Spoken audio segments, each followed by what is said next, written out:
Bem-vindos ao último podcast de 2021.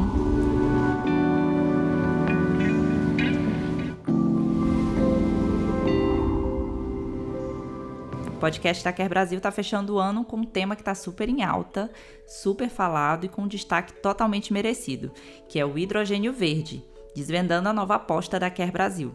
Para falar comigo sobre esse tema, meu convidado de hoje é o diretor de operações da Quer Brasil, Gustavo Silva. Bem-vindo, Gustavo. Obrigado, Ana. Estou muito feliz de estar aqui, poder explicar um pouco mais acerca dessa nova aposta da Quer. O episódio de hoje está um pouquinho mais extenso do que os anteriores, mas para quem quer entender melhor sobre esse tema, ele está imperdível.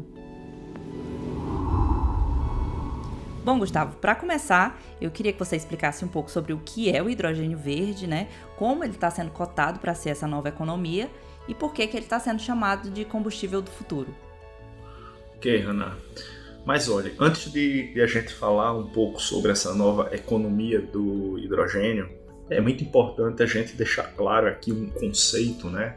Se fala muito em hidrogênio como combustível do futuro. Mas se a gente for olhar direitinho a natureza do hidrogênio, ele não é um elemento de energia em si, tá? Não para o seu uso industrial. Ele é um excelente portador de energia.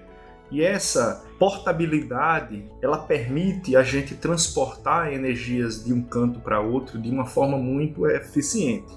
E de forma que não existe hoje uma tecnologia tão eficiente.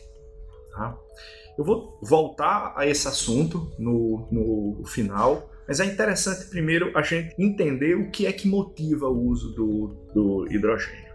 Todos já ouviram falar do aquecimento global, tá? E suas consequências, e que vem intensificando nesses últimos anos, nas últimas décadas em si, principalmente da década de 70 para cá. Nesse período, as emissões de gases de efeito estufa aumentaram quase 3 vezes. E isso daí vem provocando um aquecimento da temperatura média da Terra.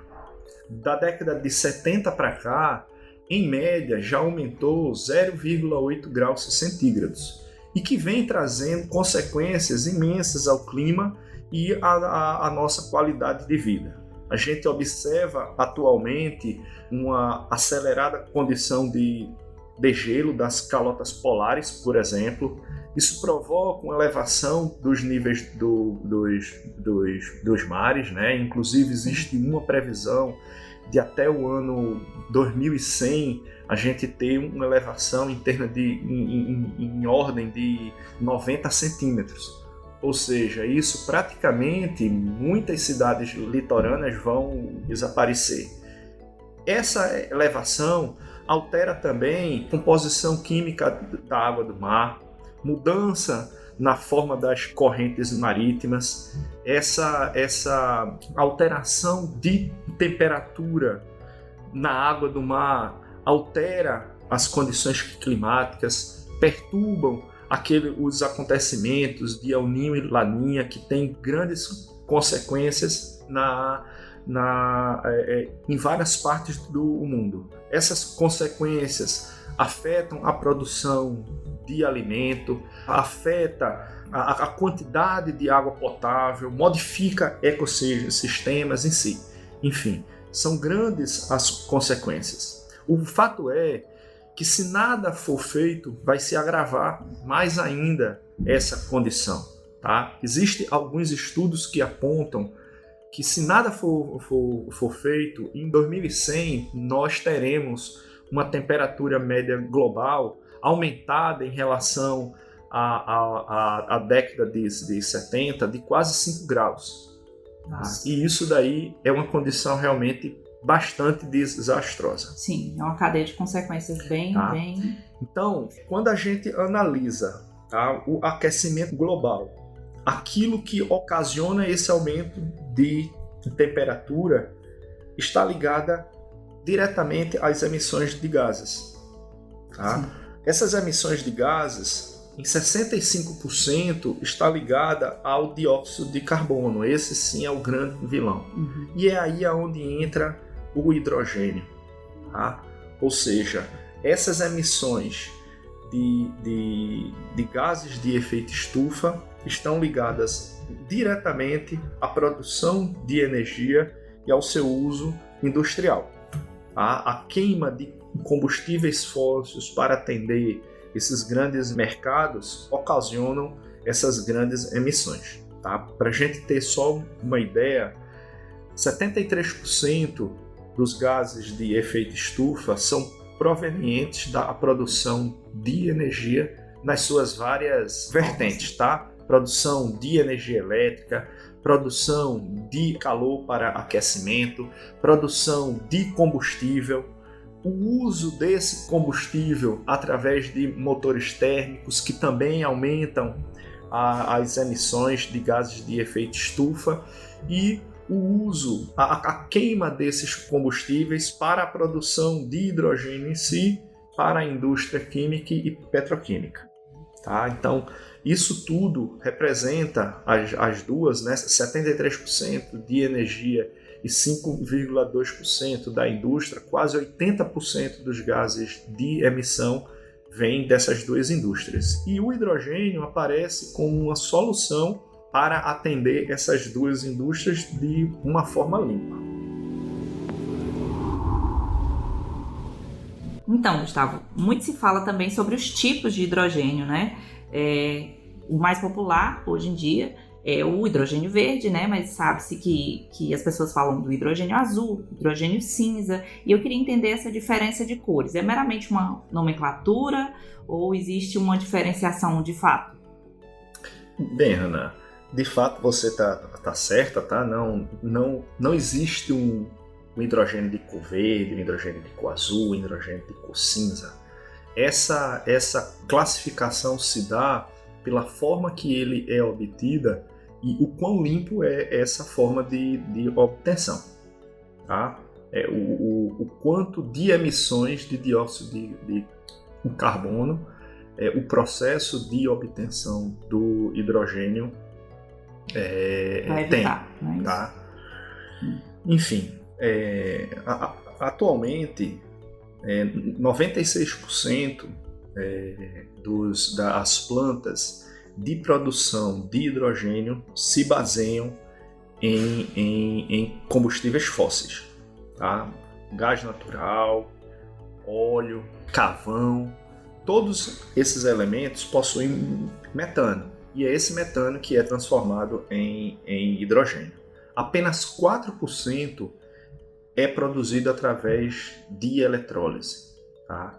Que é a produção de hidrogênio verde. O processo de eletrólise é um único processo onde se obtém processo de eletrólise utilizando fontes renováveis, aonde a gente obtém realmente uma neutralidade da emissão de carbono na atmosfera.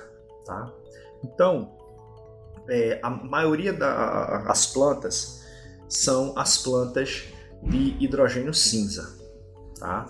São plantas que normalmente utilizam o processo SMR, tá? Que é um processo de síntese do metano, onde é produzido como produtos o hidrogênio e o monóxido de carbono, que depois é transformado no dióxido de carbono.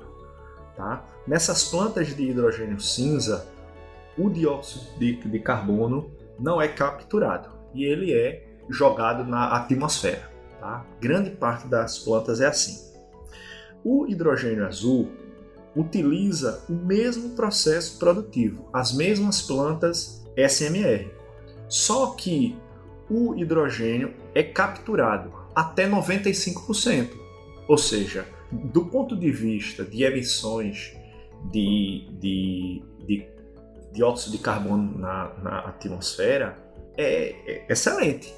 E é um processo limpo também. 95% é capturado e utilizado em outros processos, tá? como a produção de proteínas, como a produção de combustíveis. Tá? O hidrogênio verde, ele é o hidrogênio onde não tem qualquer emissão de carbono. Tá? O processo de eletrólise, você tem basicamente dois insumos, que é água e energia elétrica, e essa água, a molécula da água, vai ser quebrada, vai ser sintetizada, e como produtos desse processo teremos o hidrogênio, tá? E o oxigênio. A energia elétrica produzida para atender esse processo, obrigatoriamente precisa vir de fontes de energia que igualmente não sejam derivadas do combustíveis fósseis. Normalmente, plantas eólicas e plantas solares. Tá? Então, o hidrogênio verde é a produção de hidrogênio através do processo de eletrólise com energia elétrica proveniente de fontes renováveis, eólica, solar e hídrica. Com isso, nós podemos afirmar que a diminuição da emissão de gases é o maior compromisso dessa decisão da produção do hidrogênio verde, não é isso? Isso mesmo, Hannah. Promover uma descarbonização profunda dos sistemas de energia é o maior compromisso dessa nova economia. Tá? Para você ter uma ideia, as estimativas apontam que em 2050 o uso de hidrogênio vai alcançar 20%. Tá? 20% nessas indústrias de produção de energia e nas indústrias químicas e petroquímicas. Perfeito, Gustavo. A CARE anunciou recentemente 2 projetos de produção de hidrogênio verde no Nordeste. Eu queria que você explicasse um pouquinho sobre as etapas desse processo e os impactos dele, até na geração de empregos, que as pessoas estão ansiosas para saber disso também. Tá, a CARE está olhando essa economia de energia de uma forma muito otimista. Tá? Se observa que o uso do hidrogênio são decisões geopolíticas, decisões de Estado. Tá? E países, principalmente os países que compõem o bloco europeu, vêm colocando o hidrogênio nas suas principais estratégias de expansão. Como eu falei anteriormente, o uso do hidrogênio como transporte, tá? Precisa que algum local seja produzida essa energia de forma verde e limpa. E o Nordeste é uma das regiões mundiais onde se consegue produzir essa energia em larga escala. Aqui no Nordeste a gente tem bons ventos, bons níveis de radiação solar, temos espaços, temos infraestrutura elétrica, nós temos infraestrutura portuária. Tá? Então a CARE olha o Nordeste estrategicamente nessa nova sua visão de futuro, na economia do hidrogênio. Tá? Nesta visão, baseado nesses princípios, a CARE Brasil começou a desenvolver 2 projetos de larga escala no Nordeste. Um aqui no Ceará, no Porto do Pecém, e um segundo em Suape, no Porto de Suape, em Pernambuco. São plantas de larga escala, são plantas de tamanhos semelhantes, ambas têm 2,2 gigawatts de capacidade, né? São plantas realmente muito grandes. Em ambos os casos serão implementados em 4 fases distintas, onde cada fase terá 560 megawatts. Essas plantas também elas irão produzir outros derivados do hidrogênio, tá? Principalmente a amônia, que é meramente um agente que vai facilitar o transporte do hidrogênio. Tá? Então, basicamente, a gente tem as nossas plantas de produção de energia elétrica, eólica e solar, que vai gerar energia elétrica para as plantas de eletrólise, que irão produzir o hidrogênio verde. Esse hidrogênio verde vai ser transformado em amônia verde.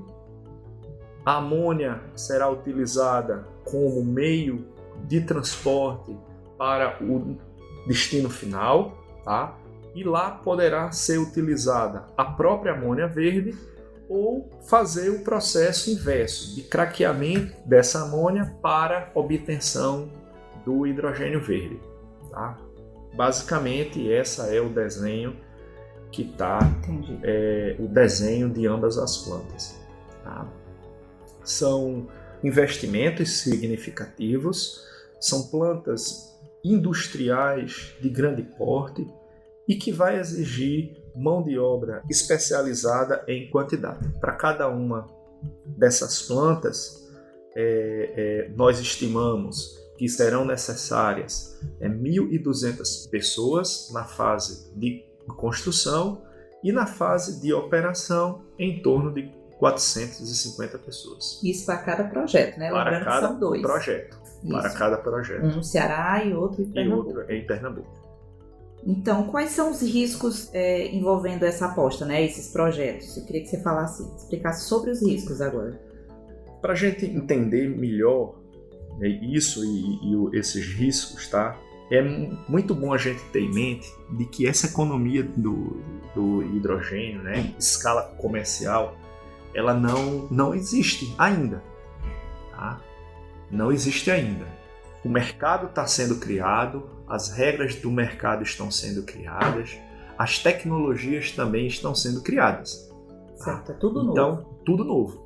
Então, a gente tem um risco aqui, é o risco do pioneirismo, que eu divido em 4 grandes grupos, tá? Trazendo um pouco aqui para o Brasil, eu entendo que existe um risco associado à nossa conjuntura política e econômica, tá? Porque se as regras estão sendo criadas, as leis estão sendo criadas, essas leis precisam ser discutidas, tá?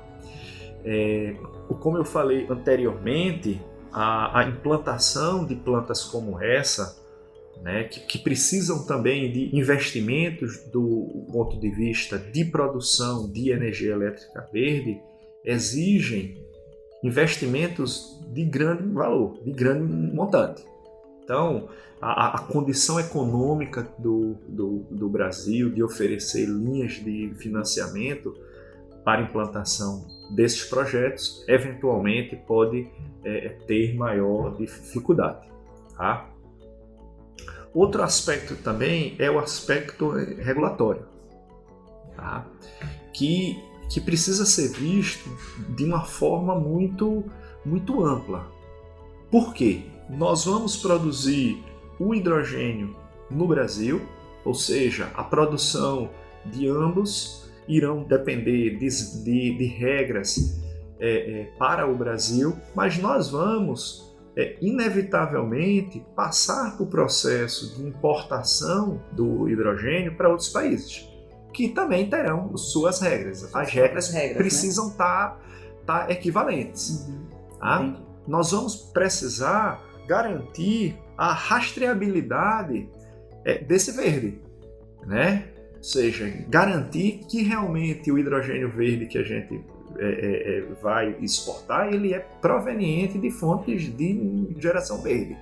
Então, tudo indica que vai precisar de acordo entre os países, tá? Que vai precisar de acordo para a definição de alguma entidade independente que vai atestar que o nosso hidrogênio é verde.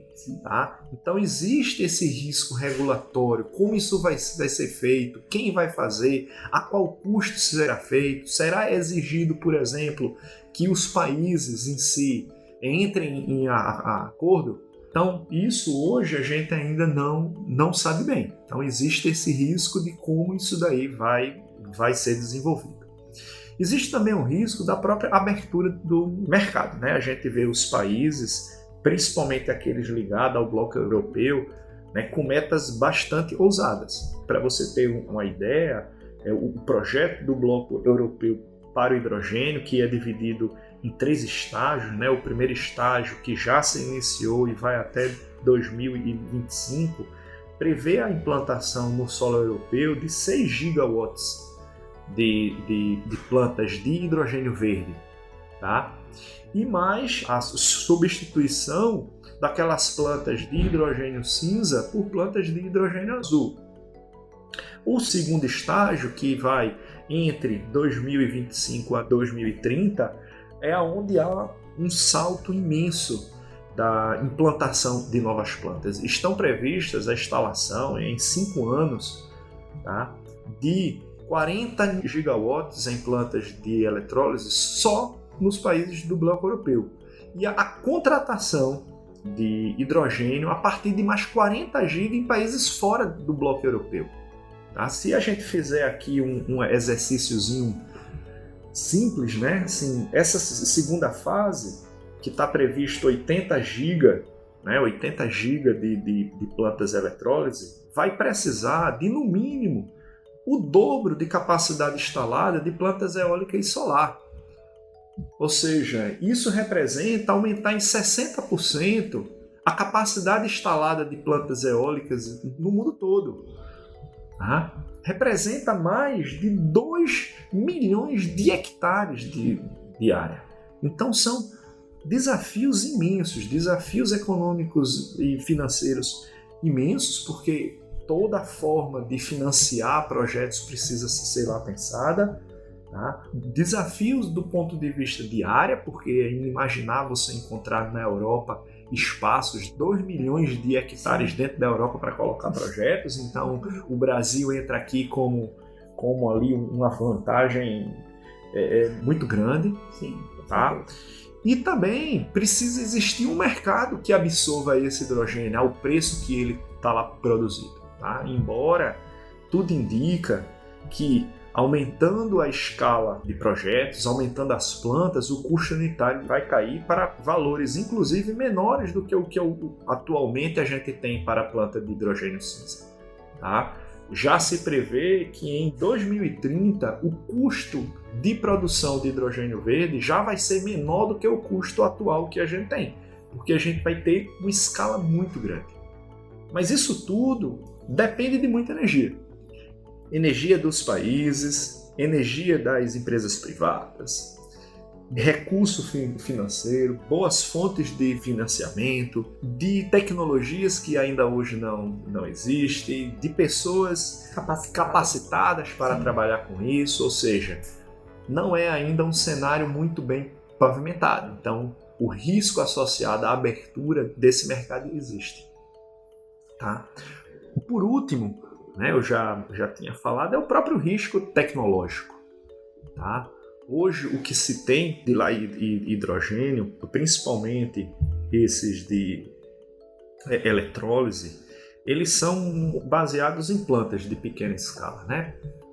Para você ter uma ideia, Hannah, as 2 maiores plantas de eletrólise, tá, ainda estão em construção, tem previsão para entrar em operação em 2023. Ambas ficam na Europa e elas têm 200 megawatts. O nosso projeto de Pecém tem 10 vezes mais esse tamanho. Ou seja, são tecnologias que precisam ser desenvolvidas. Tá? Fazer 200, fazer 2, fazer 20, embora tudo seja eletrólise, mas conceitualmente as plantas são diferentes. Tá? Para você ter outra ideia desse desafio, né? Nossa planta de eletrólise, tanto em Pecém como em Suape, serão necessárias 2 subestações de 500 kV, com capacidade, cada uma, de 1.120 gigawatts.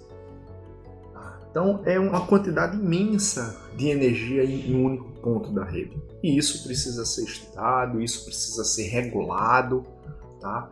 E precisa de tempo para isso. Então existe esse risco tecnológico também. E se essa tecnologia que a gente acha que a gente vai alcançar não chegar no momento certo, tá? Então nosso projeto tem esses riscos, tá? Mas a gente aprendeu, né? E o grande exemplo disso são as energias renováveis aqui no Brasil, que o pioneirismo ele traz grandes benefícios, tá? E toda a transformação humana ela sempre começou do pioneirismo. Sempre alguém fez o que ninguém imaginava. E nós da CARE, nós acreditamos muito nisso. Tá? E a gente vem apostando forte para que esses nossos projetos de hidrogênio deem certo. E vai dar certo. Então, sem dúvida, é um risco que vale a pena correr. Isso mesmo, é um risco que vale a pena correr, não só do ponto de vista do negócio em si, tá? Economicamente em si, mas é uma questão de sobrevivência. Tá? Assim, como eu tinha comentado inicialmente, se nós não fizermos nada, né, a gente vai terminar esse século realmente com um mundo totalmente diferente do que o que a gente tem hoje. E com consequências realmente muito danosas para a nossa sobrevivência. Então aqui a gente está sobrevivendo, tá? Procurando da nossa participação nesse pacto mundial que está sendo feito entre os países. Tá? A gente junta realmente as mãos com países, certo? Com decisão que vai realmente garantir um desenvolvimento sustentável para a humanidade. Perfeito, Gustavo. Te agradeço, eu acho que foi bem esclarecedor, né? A gente entendeu do princípio até a produção do hidrogênio e eu fiquei muito feliz com esse bate-papo. Mas agora é aquele momento que a gente muda um pouquinho o foco das perguntas, né? Agora a gente vai fazer, já que estamos no tema de energia, eu gosto de perguntar sempre para os convidados aqui o que drena a sua energia, né? O que tira a sua disposição? Olha só, essa daí então é uma pergunta que não é fácil a gente responder. Eu gosto muito da palavra comprometimento. Tá? Eu acho que quando a gente trabalha com pessoas comprometidas, realmente me dá muita energia, mas também quando eu não encontro pessoas assim, ou quando eu, particularmente, não me sinto comprometido com alguma coisa, com a causa, tá? com a causa em si, e com o projeto, ou com a ideia, realmente isso daí me deixa em um estado de desânimo imenso. É como se me sugasse toda a força para propor coisas e dar o melhor de mim. Então, na verdade, é a falta de comprometimento que drena a sua energia. Mas agora eu queria saber o que te dá energia, o que te impulsiona. O que me impulsiona, sempre me impulsionou em toda a minha carreira, tá? Foi inclusive o motivo pelo qual eu comecei a trabalhar com energias renováveis e principalmente da energia eólica, tá? Mas é essa possibilidade de mudar o mundo, tá? Mudar as pessoas, tá? A possibilidade de transformação, né? Através daquele projeto que eu estou trabalhando, ele é imenso. Para mim, quando em 96 eu comecei a trabalhar com energia eólica, me deu assim uma carga de energia imensa. E recentemente conhecer o hidrogênio, conhecer as possibilidades de mudança, foi outra injeção de energia. Tá? Eu estou com minhas baterias aqui no limite de dar o melhor de mim, estudar, aprofundar, conhecer, fazer realmente a coisa acontecer.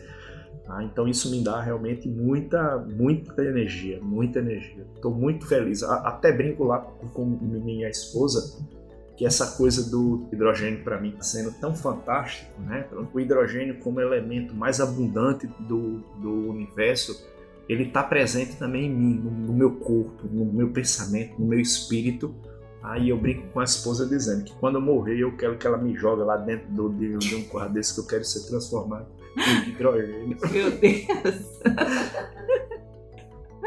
Foi profunda essa reflexão aí, gostei, Gustavo. Eu queria agradecer a sua participação, a gente encerra por aqui, mas sempre tem mais, viu? Obrigado, Ana. Obrigado pelo tempo, obrigado pelo momento, obrigado por me permitir passar um pouco desse conhecimento que eu venho adquirindo nesses últimos tempos. Eu que agradeço.